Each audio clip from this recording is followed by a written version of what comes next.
Good morning, everyone. Thank you so much for joining.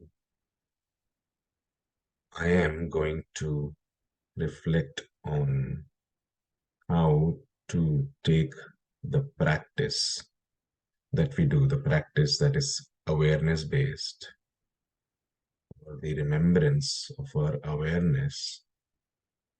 How can that be present while we are in stressful situations or while we are at a workplace? We spend quite a lot of time at work. If you are a full-time employee, it's 40 hours a week, and which is a lot, which is 14 to 460 hours a month easily. And then we take work home as well. So it's more than that. It's easily 200 hours per month if you're a full-time employee or if you are working full-time. And many people work for themselves, have their own business, or like I work from home most of the time, so I can see how work is always here. It's in my bedroom right now.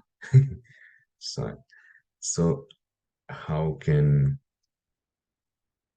we cultivate, or how can we allow this practice of mindfulness, or the presence of awareness be there during work, during we are in a stressful, or while we are in a stressful sort of situation? So thank you so much, Becca, for this question. And that's what I'm like allowing today's meeting to take this specific orientation. Any other addition or any more reflections onto this from any of you that I can add? Or anything else that's coming to anyone's mind about this?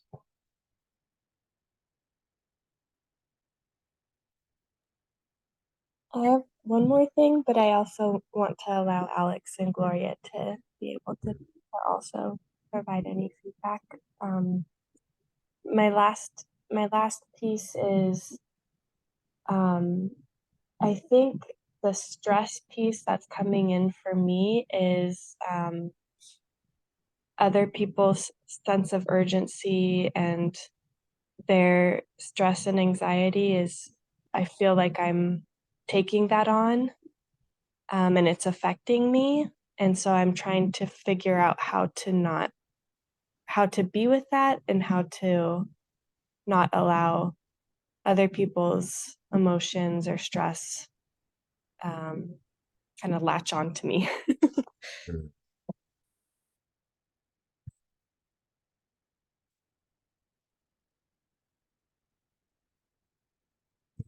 Thank you so much for that question. So it's not just stress at work. We notice stress coming from anxiety, urgency coming from other people. How to create like a boundary, or how to not let that other people's level of anxiety or urgency impact us. That's such a good question. Any response or reflection that's coming for anyone on that?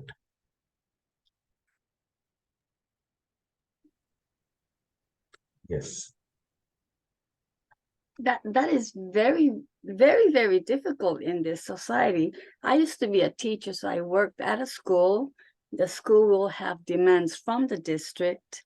The district gets demand from the state, and the state will get demands from the federal government. Mm. And we have to follow that. And then within that, each person has their own deadline.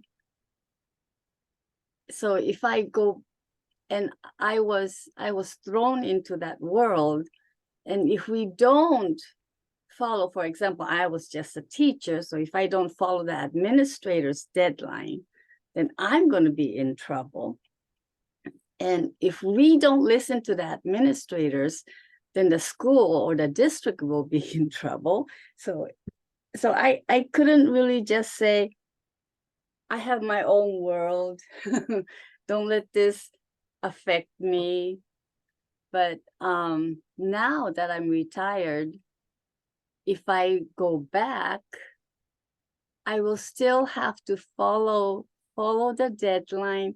However, if I know how to calm myself by stepping back and be aware of the fear that I have inside, and maybe talk to myself that it's okay, and that extra space that I made for myself, the ease that I made for myself, may even get the things done faster because I am not stressed out like this. So when I'm stressed out, then I can't do my work well. But if I had Mahip, then I may have been able to calm myself down, and that may even be more productive to satisfy the demands that I had as a worker. I don't know. I can't go back and try it again. Thank you for reflecting, and thank you for sharing your experience, Gloria. One, as you were sharing, so I have two responses. One is just like a general response that which I'll share later. The other one is more like this is how my mind responds to descriptions that come up. I calmed, now I can calm myself down. I felt stressed in that situation, and I needed, there's so much uses of in all those sentences, wherever the I is coming up, there's a natural question that comes up in response to those sentences is, who is this I? And then, and also like how I notice these narrations happening in this mind also, like Mahip mind as well. And then the question many times comes, sometimes it doesn't come. Sometimes the energy stays stuck in the I narrations. So this is a reflective question in how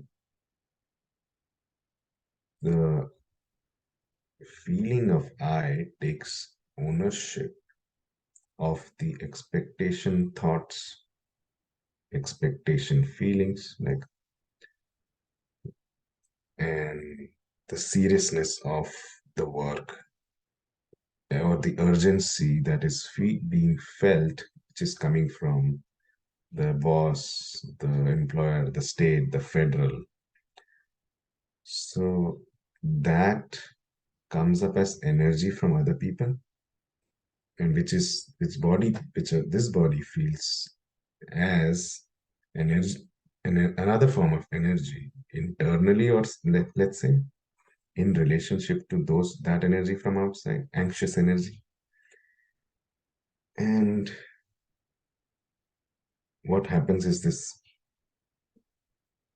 I thought or I feeling comes in and takes ownership of those energies.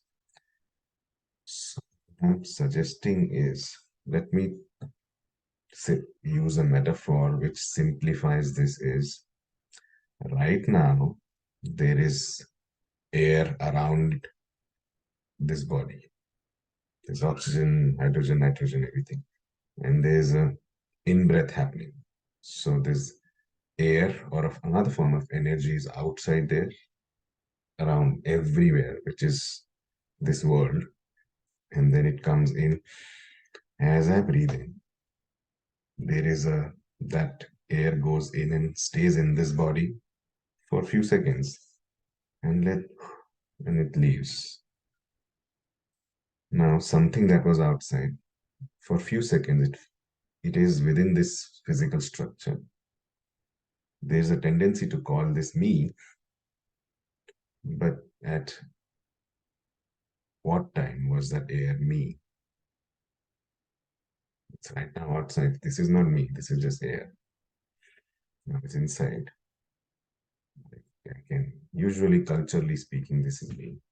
And now it's not me. Same with water. I can drink drink this water here. It came from somewhere, stays in the system for a few hours, and it gets out through sweat and pee or whichever form. Again, we can say that that was not me, the water. Now it's me. And then later it's going to be not me. Same is with food, stays, let's say, for a longer, for days, stays and becomes different form of energy like flesh and bones or whatever. And then that also leaves. So we can again, we conclude, we make this conclusion, this is me. And that food is in Walmart or coming from farmlands or grocery stores. But that's not me. That's some fruit or mango outside or banana outside or tortilla outside. And then suddenly we make this conclusion now. This is sitting here. Now it's me. Same is with, now I'm using these three parallels of air, water, and food that come from somewhere. We do not know where they're coming from. They're coming from outside, somewhere there. They stay here for a while. And they go back outside, out there. So none of them is really me. We keep that assumption. There's an assumption there. There's a conclusion there. So that is the I. That is this personal I that we think we are. And now, coming back to the thoughts and feelings. You go to work. So many people are running around. If you are in a university, students, professors, and other staff members, so much energy, so many thoughts are floating around in the environment. So many feelings are there that comes.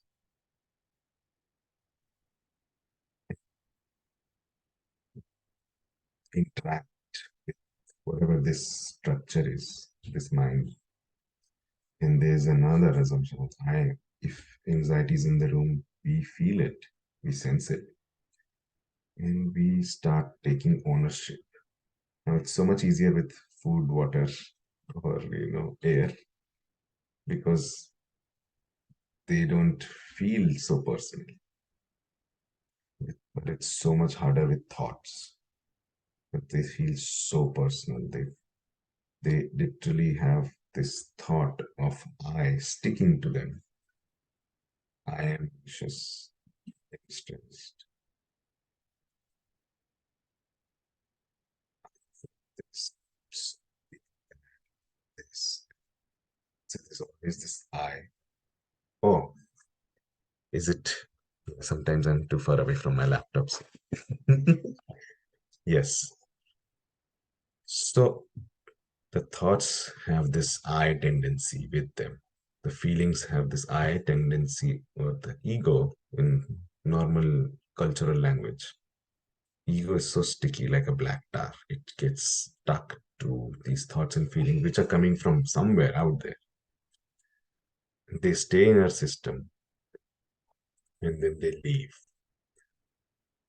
What happens is, because we take them, there's a resistance to some of them, and there's a fear towards some of them, resistance towards some of them, and there is a desire and wanting and attachment and craving towards some of them. That is what creates this feeling of more solid I. That is what gives more energy to this I, personal I. And that's what starts accumulate, because That is what stress is. The more sticky the I is, the more stress we start accumulating.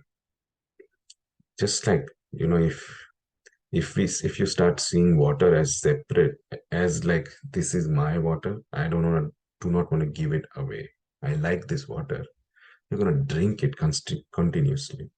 If you like water, you're gonna keep drinking it. If we feel greedy about the water. But if we don't take the water personally, it's not mine. It's just coming from somewhere, stays here and goes back. This is like there's a symbiosis. This system is part of a bigger ecosystem. We do not take so much water in. We do not start storing the water here. We just let it come and let it go without taking it personally, without letting it become a big thing in the system. So stress is nothing but accumulated thoughts and feelings and emotions. Isn't that what stress is? So when we take the thoughts and feelings not personally, not seriously, they are coming and they will go. They come and they go. That is the nature.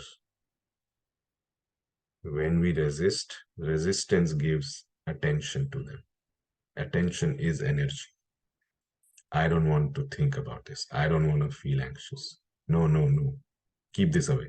So, in that, energy is being deposited into the things that we do not want, into the anxiety or stress or depression, that whichever feeling or thought is there. No, no, I don't want. I don't want. I don't want. All we are doing is giving it more energy. Take more energy. Take more energy. And it's filling up that stress balloon.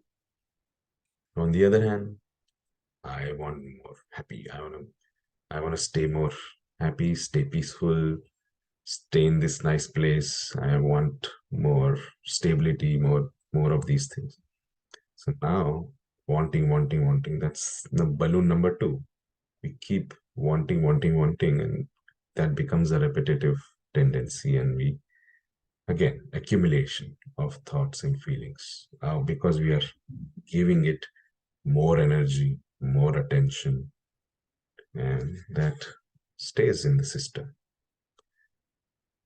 If we allow the resistance, if we acknowledge, first is to acknowledge there is a resistance to some things, and the practice is to just do that just for like 10, 20, or maybe 1 hour a day, based on what's best. Practice, if we try to do that 24 hours, or at least the 12, 13 hours we are awake, or whichever, how much we are awake during the day, that becomes a bigger goal. That is really, that can overwhelm. Then the practice becomes a burden. So starting very small, like I know everyone has a meditation practice, so just sticking to that and remembering to let go in those moments, to acknowledge the resistance to certain feelings, remembering to not take the resistance itself personally. Resistance is another feeling. I am resisting, the I who's resisting is another thought or feeling. So recognizing this personal I as a thought or feeling, and not taking the person itself personally, not taking the person itself seriously. So this is an approach.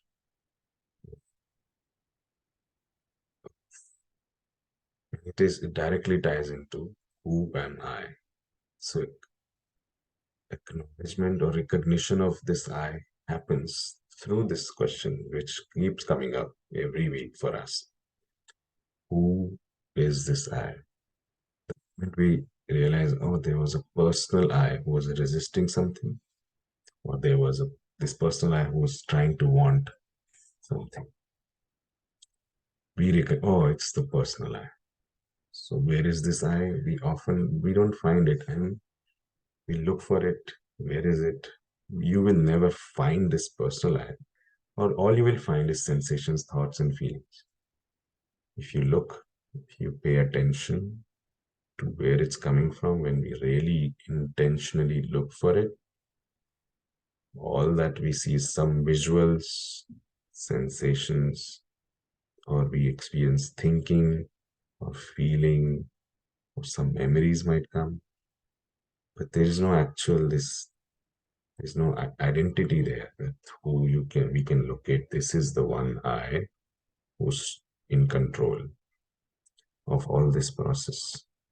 So that's how I'm tying it to this usual practice of who am I, the self-inquiry that we do when, at least for these 20 minutes or 1 hour a day, whatever time is best for you, in the morning or in the afternoon, or randomly. This can continue to happen as it grows. It starts spreading, starts happening more naturally. Was that a helpful response? Any questions or reflections on that?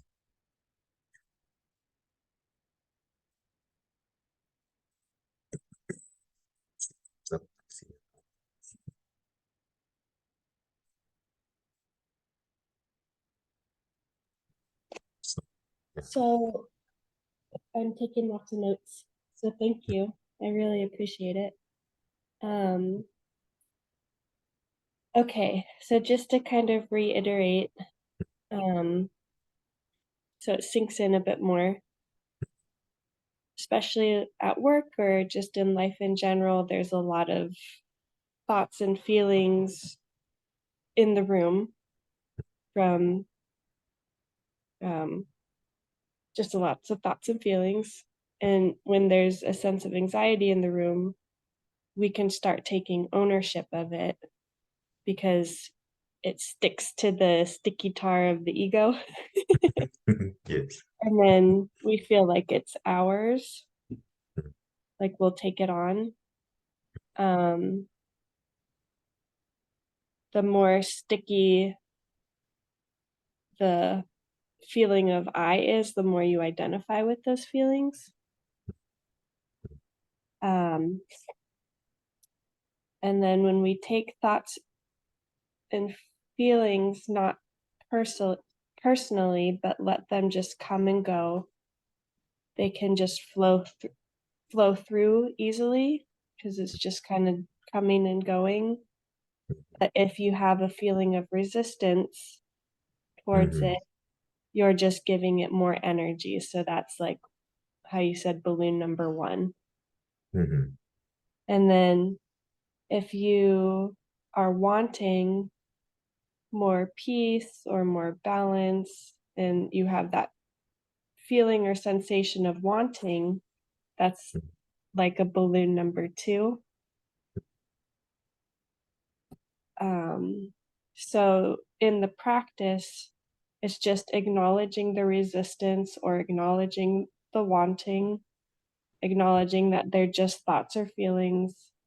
Don't attach yourself to them, don't take it personally, and just always reflect on who is this personal I. And when you reflect on it, you're realizing that it is sensations, thoughts, or feelings that are just kind of flowing through. So you're not trying to resist them, you're not trying to want other thoughts or feelings to replace them, you're just letting it flow through. Mhm. Is that basically the gist of it? Yeah. Wow. I'm also so impressed. You really made such an amazing summary of what I was sharing. Thank you so much. I feel Oh, like you really heard, digested, and then summarized and like restated the whole thing in really wonderful way. Very impressed. uh, thank you. It's something that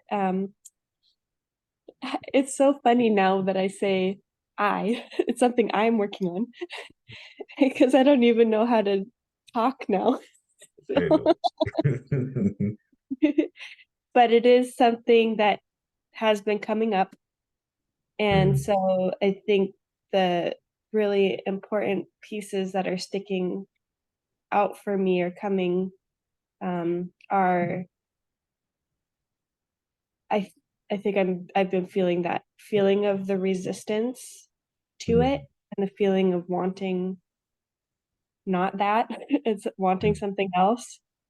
And so it's just realizing that these feelings in general aren't even mine, Mm.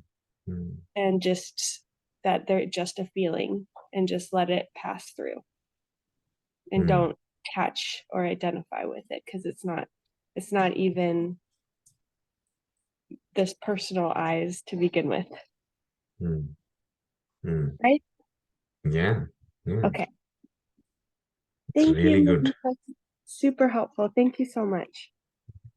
Thank you so much for sharing and also reflecting. I feel really nice when you're putting it together and you're making this your own. I mean, I'm offering a framework. I'm just sharing mostly my experience. And as you restate it, as you summarize it, you take that and you make it your own.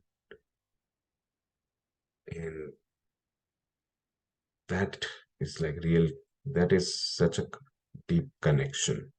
That's when I feel very connected. So thank you so much. And then in connection, such a deep connection, then when people are connecting with each other, their separateness goes away. The boundaries that we think we have, they open up and there's a oneness. So thank you so much for being open to receiving. Yeah. Thank you. And thank you too, Gloria, for your feedback, and Alex, just for being a beautiful human. I love you.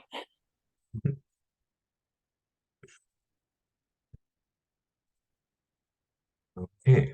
So any other question or any other reflection that's coming up for anyone? What do we do now?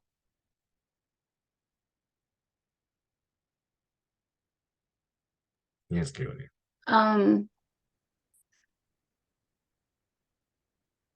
I I I said this somewhere else before. Um, my ex-husband wanted to be a monk, and he wanted to go up in the mountains away from all the responsibilities and just be like a hermit. And I said, why? Like, spiritual seeking is fine, but you still have your job to do as a husband, as a father, and as a breadwinner for the family. And listening to you too, I think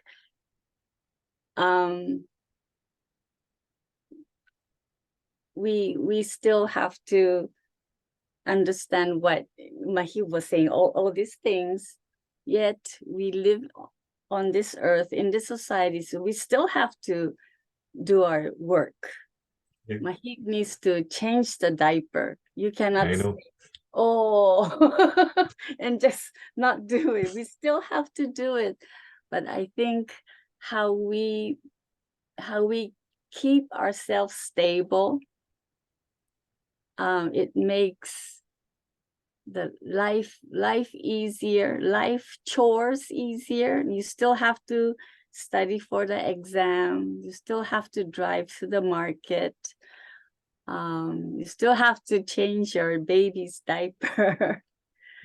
And if there is no negative stress feelings or emotion that's attacking you or staying inside you, it makes the non-stressful things more stressful. So maybe I don't know, it's all I don't want to see it as dissociation. Mm. It's, I Yeah. think it's a little different than that, but I don't know, giving peace. What Mahip is telling us is will give me peace so I can attend to my chores easier or even enjoy it. I can enjoy changing the diapers too.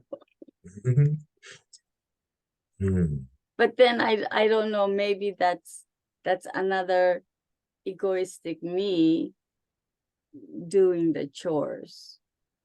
That's seeking. I don't know. I'm making myself think that I'm seeking of a good thing. Or maybe I'm just thinking too much right now. So I'll stop right now.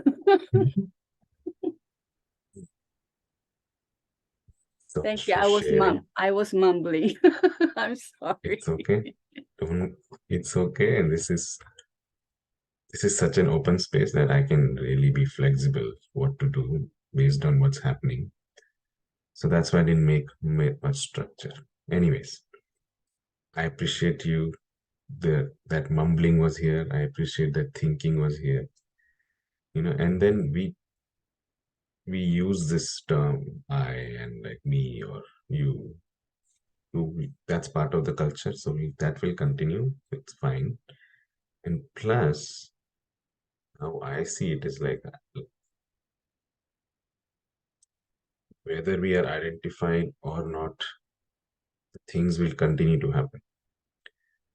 So just like when we are, see, driving is another really good example. When we are driving from one point to the other for the first time, we look at the map, or in before times when we used to, at least in India, we would stop and we would ask the guy. There's always somebody there.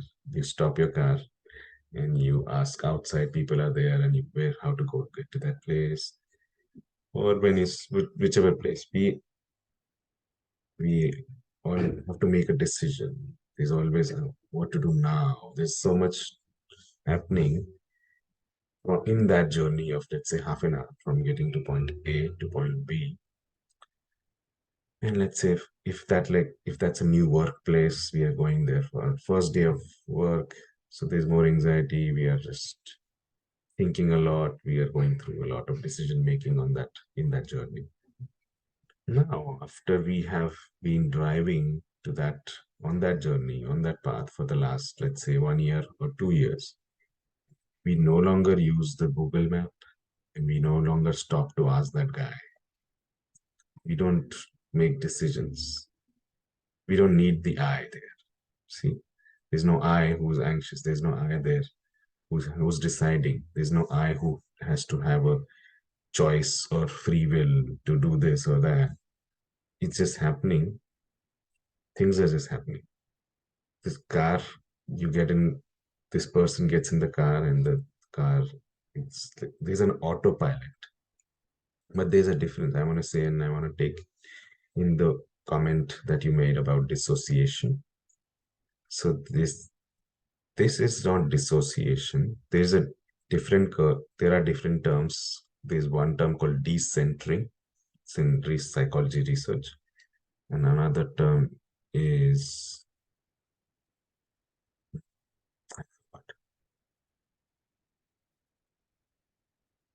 acceptance commitment therapy. They have another word which also starts from D. Anyways, but decentering is, let's say, a more positive term, or disidentification is a positive term because it's happening intentionally in a way, or it's happening naturally. And derealization or depersonalization, dissociation, these three terms come they are from the DSM, the Mental Health Diagnostic Manual. So dissociation happens out of fear as a result of trauma. Depersonalization, I know what we are talking about sounds so similar in language to depersonalization that I don't feel like a person anymore, which I say all the time. But when that happens, because as a result of a traumatic incident. For example, in a car accident, suddenly something happened so sudden, was so traumatic about this. We were about to die, or somebody was dying, or something was happening. It happens so sudden that the body can't even process it in the moment. If things are happening slowly, what is trauma is something happens so sudden and it causes, and there's no response system in the that can respond to it properly, normally, naturally, and the response happens in a very destructive way. And it really breaks down the response system, because the traumatic event is something so difficult. It really breaks down the natural stress response system within the person's body and mind. It happens some sort of depersonalization. We forget some memory from that time, what happened in that car accident or whatever it is. We don't want to remember them. We don't want to go back there. So just giving an example. Now that later on, if this person is not going there, if not remembering or not talking about it, getting agitated or getting anxious each time that similar situation comes up, getting flashbacks about it. Now all these are signs of depersonalization or dissociation. They are dissociating each time they get into a car. They just freeze and dissociate because there's so much resistance to feeling the feelings that couldn't be felt at that time. Later on, how trauma healing works is you go and you feel it. You feel the feelings that were not felt in that moment. Now you have time and space and support, hopefully, to feel those feelings and heal from them. And many times people resist that because it's so scary to go there. So see, this is happening out of fear. What is happening is resistance to that situation happening again. Now that is dissociation, which is so different from decentering and or like disidentification. These are terms. Now these are happening as an individual practices mindfulness, practices awareness, or like is being more aware of what's happening moment by moment, and then slowly, gradually, or suddenly also sometimes we just see the thoughts, sensations, memories coming up and going out, and then the feeling that, oh, this sticky eye dissolves. There's an ego dissolution that happens as a natural, as a like in as part of the natural evolution process of a human being. So and again, another really good example is a baby. The baby is just playing and chilling and doing everything all day long without feeling like a person. See, so this decentralized or decentering or disidentification is literally in the baby. Like that's how they are living anyways, and they are having a good time. Even when they're crying, they're not taking the crying personally. Oh, I'm such a whiny baby. They don't think that way. They don't have thoughts. So I'm just providing this. I know this comes up a lot, and these teachings can be seen in a very different light when it comes to trauma and then dissociation. But there's the biggest difference is that is a negative action. Negative, by say negative is like not in a bad way. Negative is there's a negation happening there. I don't want to feel this. I don't want to live that moment. I'm so scared. There's a negation. No, no, no. And then in this decentering, disidentification is a positive. No, I'll let it come and let it flow. See, the attitude is positive because you're not afraid of the thoughts and feelings. They can come and go. And so there's a fearlessness. So the biggest difference in dissociation and decentering or disidentification is There's fear in dissociation, fear-based, and there's a fearlessness, there's a bravery, there's a courage, there's a presence, there's depth, and there's peace here. So I think thank you so much for bringing that up. That is, I'm glad I went into that description. I think it's very crucial for this kind of practice here. And I forget about talking about it sometimes. So I'm so glad, so happy that mumbling happened. And the mumbling gave rise to this kind of mumbling, which is helpful. So very helpful mumbling happened right now.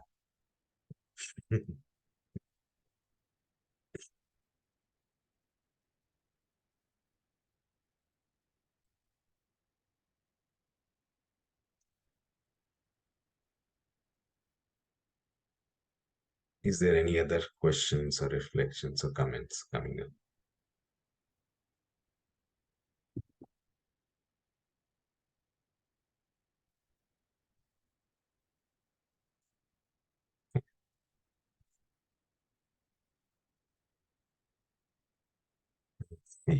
So we can do a small practice and then I can end today's meeting. Okay. And one quick announcement. I'm actually busy next week and I have already changed the status of the group on my calendar to be, it says no group today. If you go to the calendars. And then since you are most regular here, I'm just letting you next Thursday we won't be meeting. And we'll be seeing it. I'll be here in 2 weeks. So I might try to remember. I'll try to send an email to everyone too. But I know we are a small group, so at least you know what's going on. And hopefully others will see the calendar.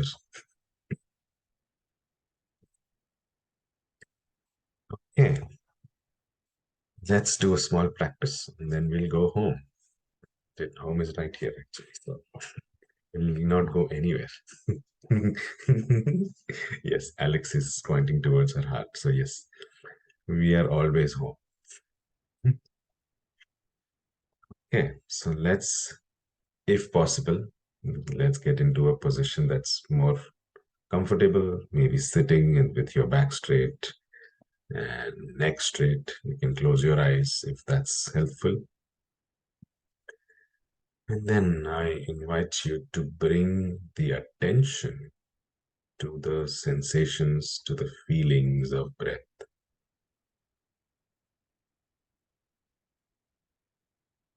Noticing how this air from somewhere comes into this vessel, into this body,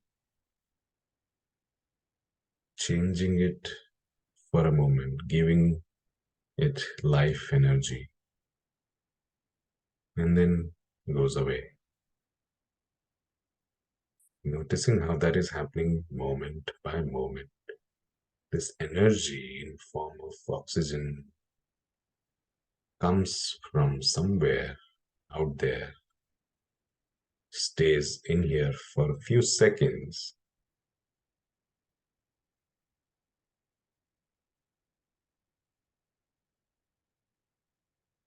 energizing this system, charging up this instrument, and goes back into the same environment where it came from. Noticing how, at the most basic level, there's only energy.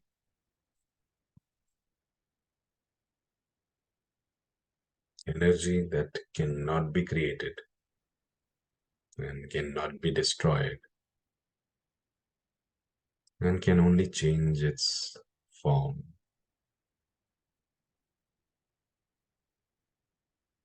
So we are nothing but a form of energy. This physical structure is nothing but a temporary form this formless energy has taken.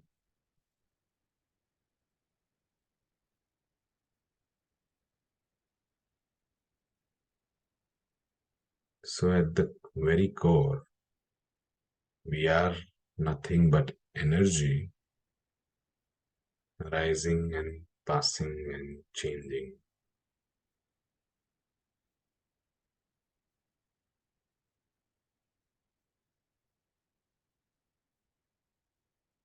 Just like energy can never be created, can never be destroyed,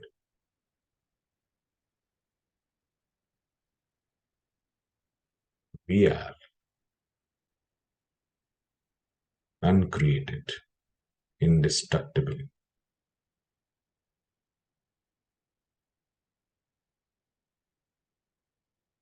At that core, at that foundational level of reality.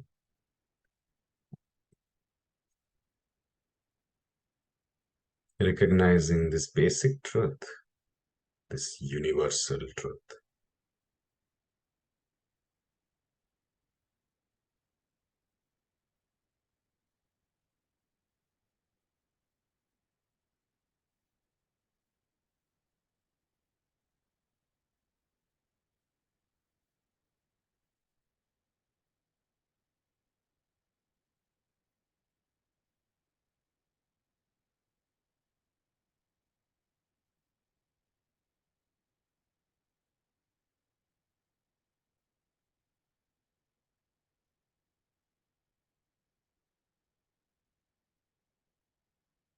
And being aware of this process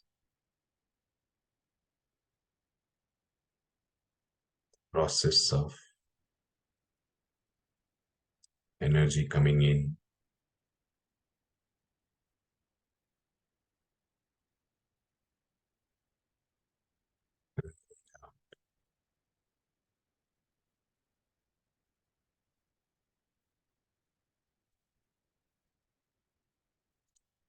and if we look more deeply, there is no in or out.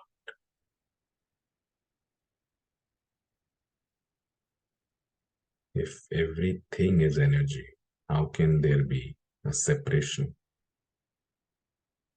How can there be inside and outside? If everything is one energy, inside what, outside of what, there is no boundary, there is no separation, there is no otherness, and there is no me-ness. All there is this one ocean of energy, out of which bubbles and waves are arising, and into which they dissolve.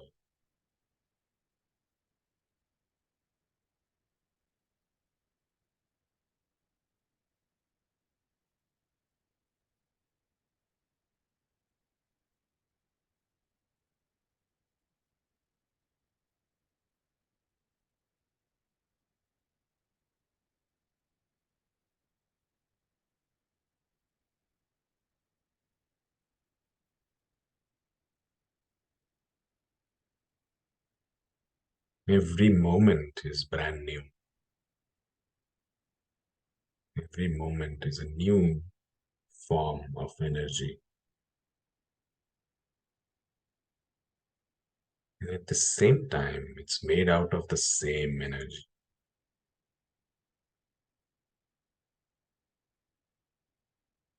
It's made out of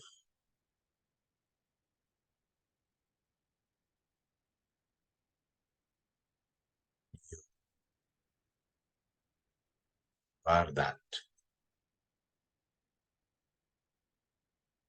limitless, boundless, inseparable,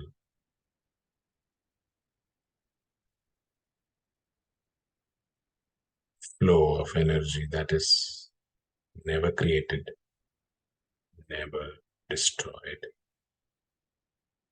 only apparently changing its form.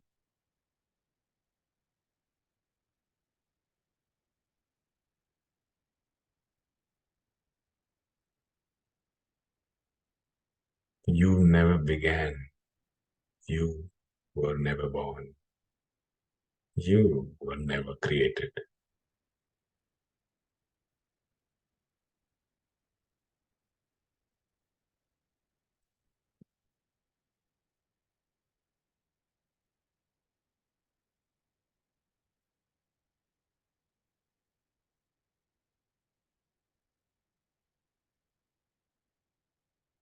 And you can never be destroyed. The you never dies. The you remains because you are that energy.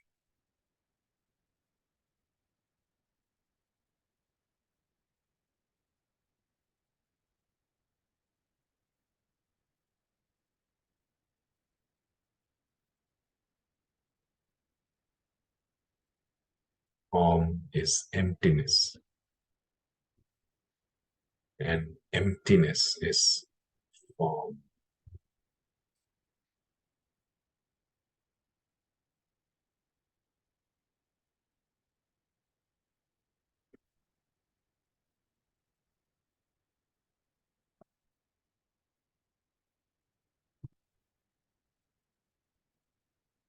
No names, no labels, definitions can describe this energy that is here,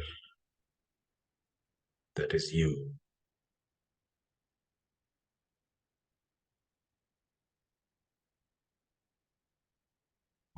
Names and forms that we use to describe ourselves as are merely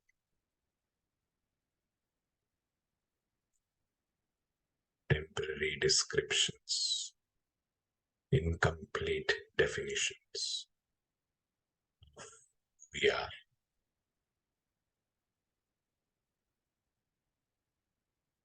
So allowing those labels, those boxes to go, allowing the real you to come in, allowing the recognition of who you are, and allowing the truth to unfold, being open to the possibility, to the potential that is within you, that is you. And recognizing the infinite nature, the boundless presence, the everlasting peace,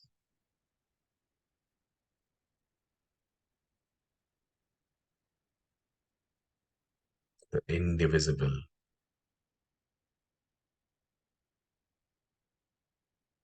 intimate, and infinite I. There's only one I, because there's only one of us here.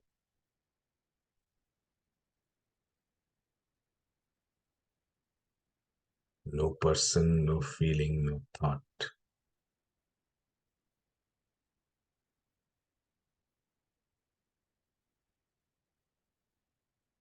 I am the energy.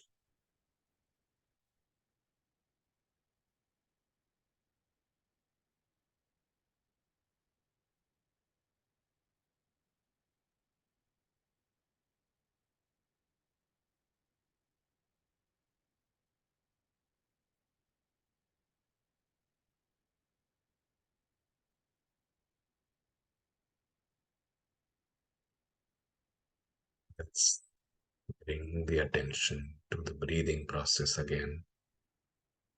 Taking a long breath in together and breathing out. Whenever you are ready, you can come back to the room and open your eyes. Thank you so much for practicing with me.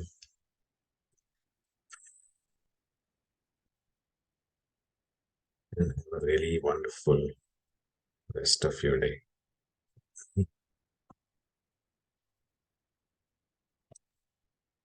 Thank you so much, Mahit. This was beautiful and very needed and very helpful. Thank So you. much. Thank you very much.